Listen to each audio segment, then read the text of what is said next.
अभी देखिए सरकार दो विधेयक को लाई थी, एक महिलाओं के लिए आरक्षण वाला बिल और दूसरा क्या था, लोकसभा की सीटों को बढ़ाने वाला बिल।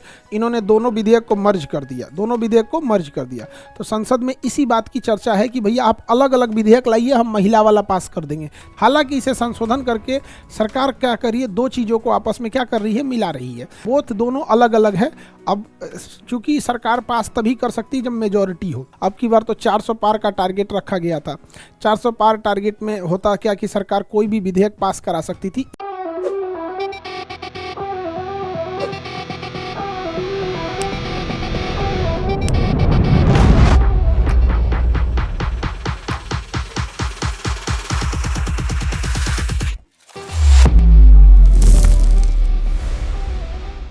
लेकिन राजनीतिक रूप से आपकी भी चेतना थोड़ी बढ़ाने की ज़रूरत है, खास करके फीमेल लोग पॉलिटिकल इन्वॉल्व नहीं है।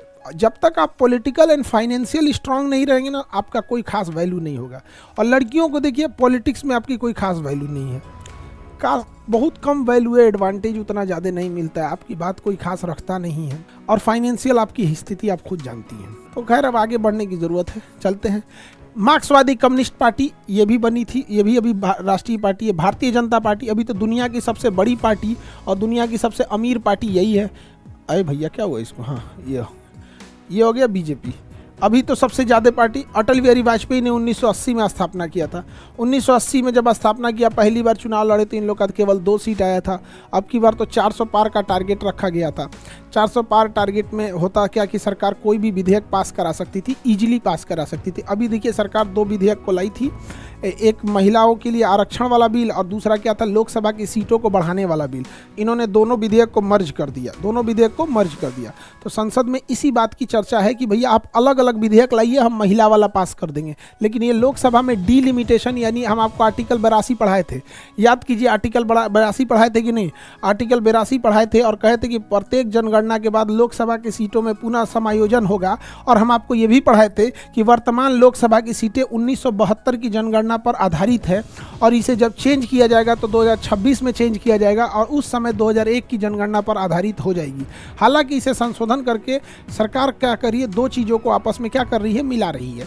कि एक महिलाओं के लिए 50% जो है वो 1/3 जो आरक्षण है या उससे जो, ताकि महिलाओं का रिप्रेजेंटेशन बढ़ सके।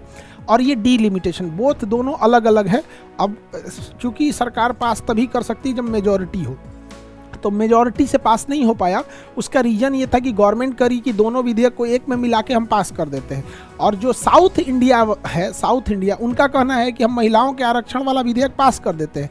लेकिन ये जो लोकसभा में सीटों को आप बढ़ा रहे हैं, तो साउथ इंडिया वालों का कहना है कि भैया हमारे यहाँ जनसंख्या कम है, हम लोग को लॉस लगेगा, हमारी आप बातें सुनना छोड़ दीजिएगा। और यूपी बिहार वालों की जनसंख्या ज़्यादा है तो उनकी बात सुने जाएंगे।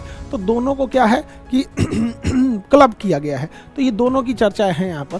तो आर्टिकल समझ में आ जाए ये सारी चीज़ें, किसी को दिक्कत, आगे बढ़े। तो ये 6 पार्टियों के नाम याद रखेंगे। आम आदमी पार्टी अरविंद केजरीवाल का झाड़ू छाप, किताब छाप, हाथी छाप, कमल छाप, ये हसुआ हथौड़ी पंजा, ये जिसका जो चुनाव चिन्ह है वो करना है। आगे बढ़िए। Any problem? देखो, डीलिमिटेशन से साउथ इंडिया वालों को लॉस है, जिनकी जनसंख्या नहीं है उनको थोड़ा सा डीलिमिटेशन से लॉस। ये तो हम पढ़ा चुके हैं आर्टिकल 82 में। आप याद कीजिए, हम आर्टिकल 82 में ये सब चीज़ों को पढ़ा दिए हैं। हाँ,